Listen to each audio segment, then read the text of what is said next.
Anak kurang suka membaca itu masalah yang umum ditemui, bukan cuma di Indonesia. Di negara-negara yang maju literasinya juga sama.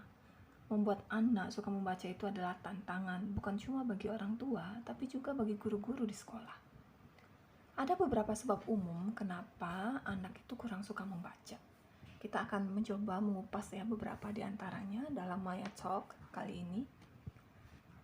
Saat kita menyodorkan sebuah buku ke anak ya, mungkin beberapa saat setelahnya anak akan bilang, apa nih bukunya bikin bosen gitu ya. Nah, dalam kalimat bukunya bikin bosen, dalam kalimat itu sebenarnya ada beberapa maksud. Nah, beberapa maksud inilah yang akan kita uraikan. Uraian inilah yang kira-kira bisa membuat kita mengetahui mengapa kok anak kita kurang suka membaca buku. Kalau anak kita bilang, bukunya bikin bosan ibu gitu ya.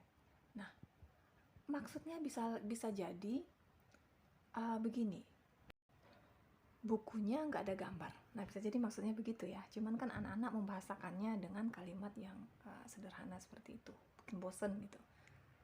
Anak-anak umumnya ya itu masih butuh bantuan visual untuk memahami maksud bacaan.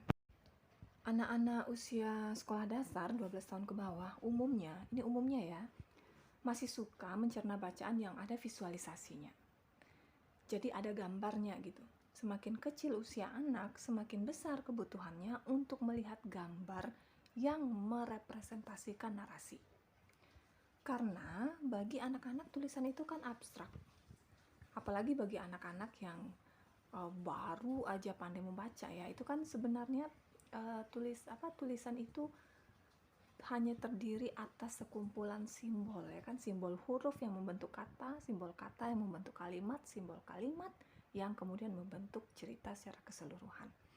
Nah, bagi anak-anak karena bagi mereka tulisan itu abstrak, simbol-simbol itu abstrak, untuk memahami kalimat dia berlari, dia perlu beberapa detik ya, atau mungkin sepersekian detik lah, sepersekian waktu untuk membangun gambaran seseorang lagi berlari di benaknya. Semakin kecil usia anak, sebaiknya itu semakin sederhana kalimatnya dan gambarnya semakin besar, supaya mudah baginya membangun gambaran. Jika yang terjadi sebaliknya, misalnya narasinya lebih banyak, gambarnya sedikit kecil, maka dia hanya bisa membaca, tapi dia kurang mengerti maksudnya.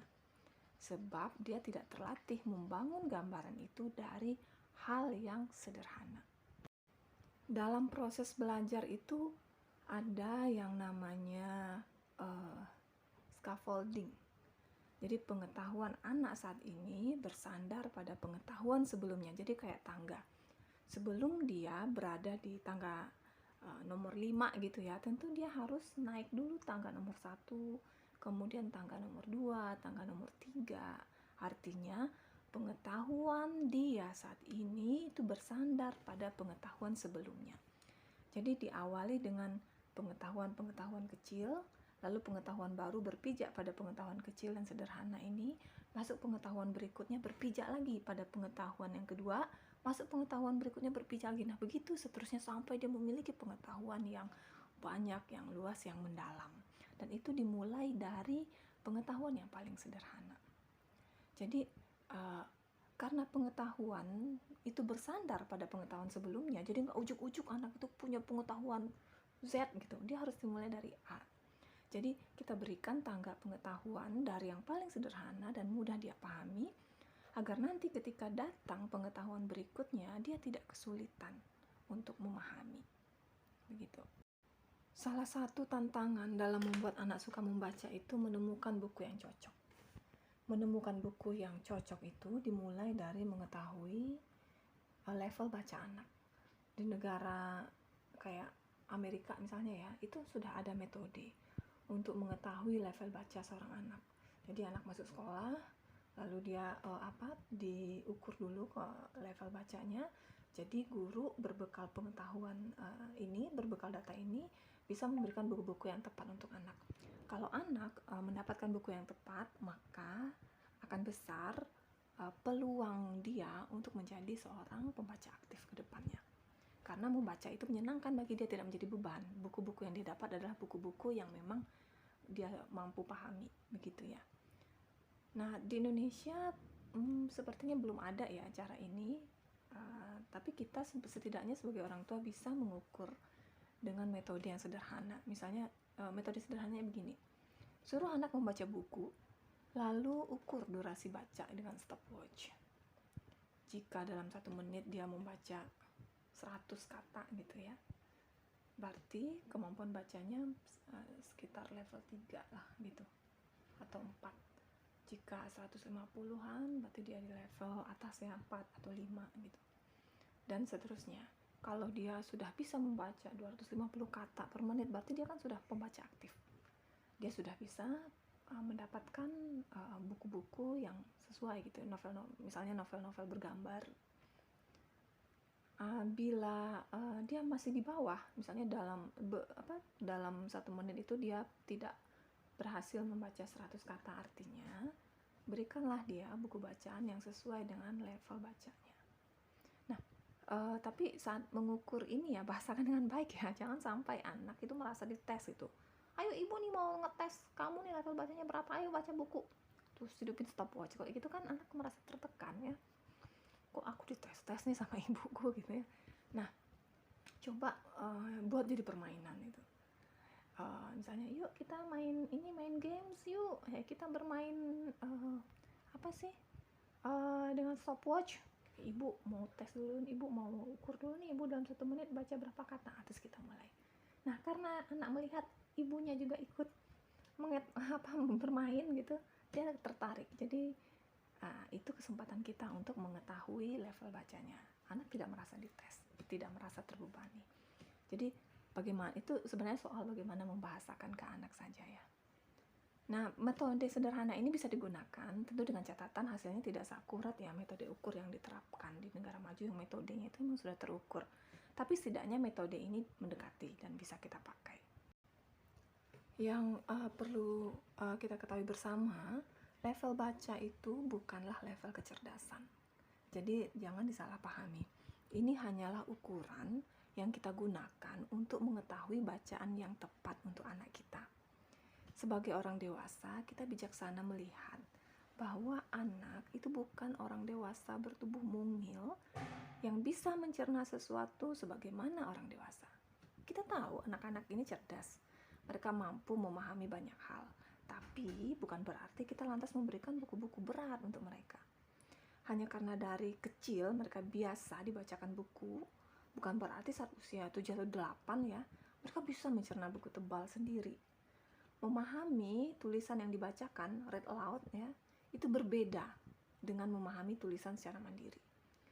Pada saat kita membacakan untuk anak, anak itu mendapat bantuan untuk memahami dari penjelasan orang tua, dari intonasi.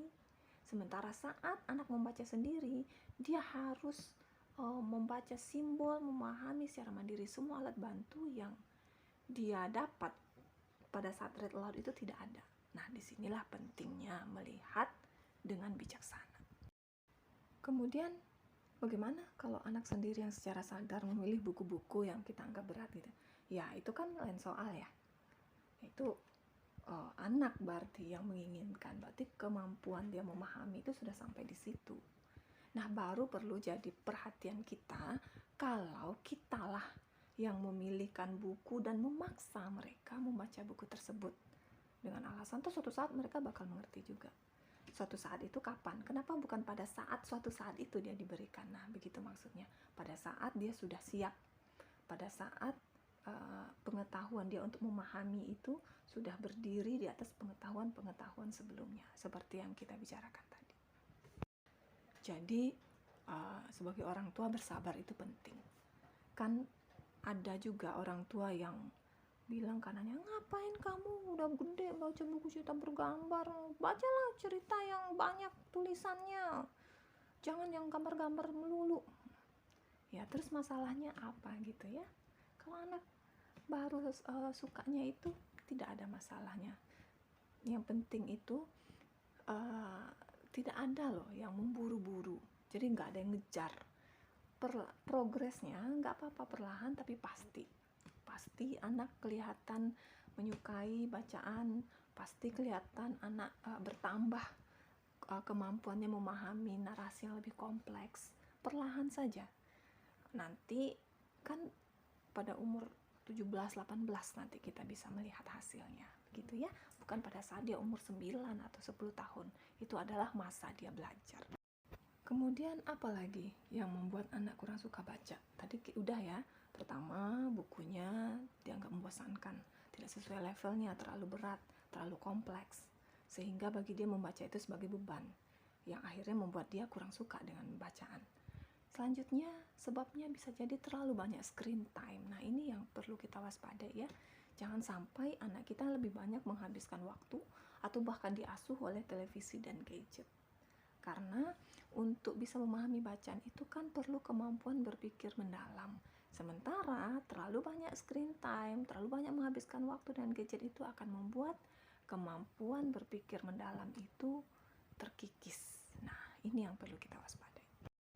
Apalagi selanjutnya, penyebab anak kurang suka baca mungkin dia tidak punya role model. Maka sebagai orang yang sehari-hari berinteraksi dengan anak, cobalah menjadi role model anak. Meskipun mungkin kita sebagai orang tua nih nggak suka baca nih, tapi demi anak, coba tunjukkan bahwa membaca itu menyenangkan dan penting. Demikian.